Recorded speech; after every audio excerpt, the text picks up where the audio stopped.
Our final panelist is Dr. Tom Berger. He is a veteran of the Vietnam War, where he served as a Navy corpsman in the 3rd Marine Corps Division from 1966 through 68. He has been involved in veterans advocacy for over 30 years, where he serves as a life member of the Vietnam Veterans for America. So please give it up, Dr. Berger. Okay. I'd like to pick up, first of all, I want to thank the Men's Health Network and the Men's Caucus and Zero for inviting me to be part of this. And I want to thank my colleagues here for opening the conversation. But I want to focus on Vietnam vets in particular that was alluded to earlier. The fact of the matter is the research is out there that men who were exposed to Agent Orange used during the Vietnam era, not only in country, but Thailand, Japan, Okinawa, Philippines, even bases here in the U.S., which the government refuses to acknowledge. Nevertheless, men who were exposed to Agent Orange chemicals during Vietnam, were at higher risk for prostate cancer than unexposed veterans. The evidence is there. And I want to talk about a couple of things that were alluded to by Dr. Christ. He said that the VHA made some recommendations. Let me give you a little history on that.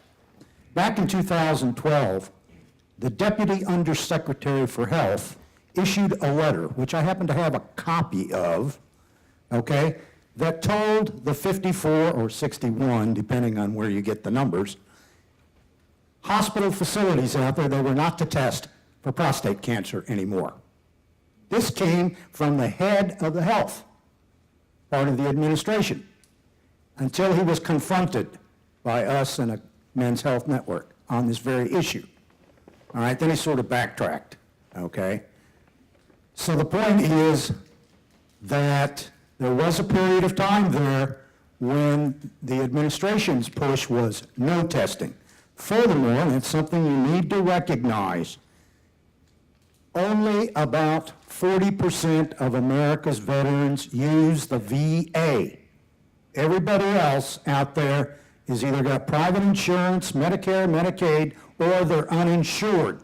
So the kinds of data that you're going to get from VHA regarding prostate cancer is very, very limited in terms of the population size, But for those who have been screened, they are at higher risk. Let me talk about one particular study that involved more than 2,700 vets at the Portland VA based on their biopsies. 1 in 13 of these guys had been exposed to Agent Orange, according to the records.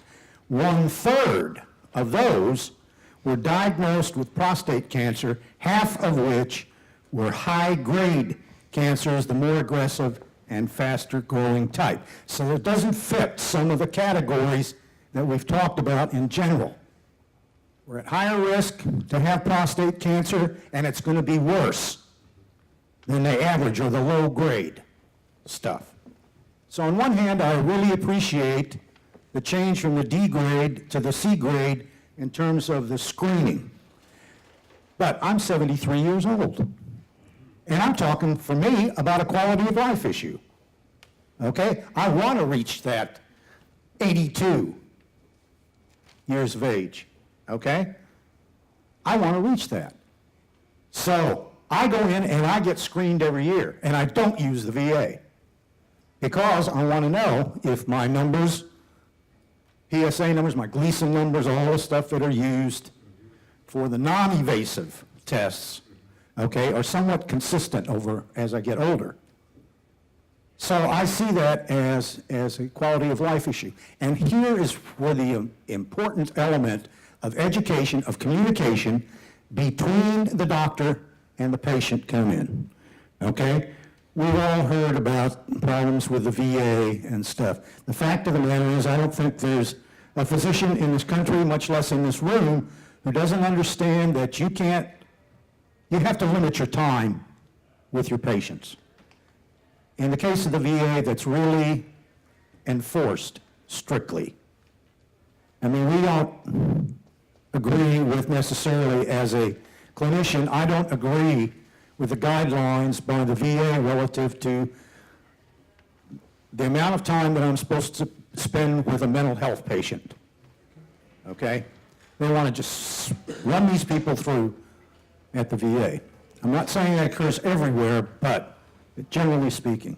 So my point here is that it's really a problem. Now, one of the interesting things about this 2013 VA study that I mentioned at the Portland VA is that when the researchers took men's age, race, weight, and family history of cancer into account, they found those with the Agent Orange exposure were 52% more likely than unexposed men to have any form of prostate cancer. And then when they separated out the different types of tumors, okay, they showed that the herbicide was not linked to an increased risk of the slower growing low-grade cancer, but it was tied to a 75% higher risk of being diagnosed with aggressive prostate cancer. So I think we need to consider veterans, particularly Vietnam veterans, exposed to Agent Orange, along with our African American males, who, it'd be surprising if they pulled out the African American males who served in Vietnam or in those bases where Agent Orange was used, they'd be even at a higher risk. So while it's certainly encouraging to see that the screening grade was raised from 55 to 69, veterans exposed to Agent Orange need to be screened after talking with their physician and stuff because they are at higher risk. Thank you, and I think we have time, a couple minutes for questions. Yes. Give it up for the panelists one last time.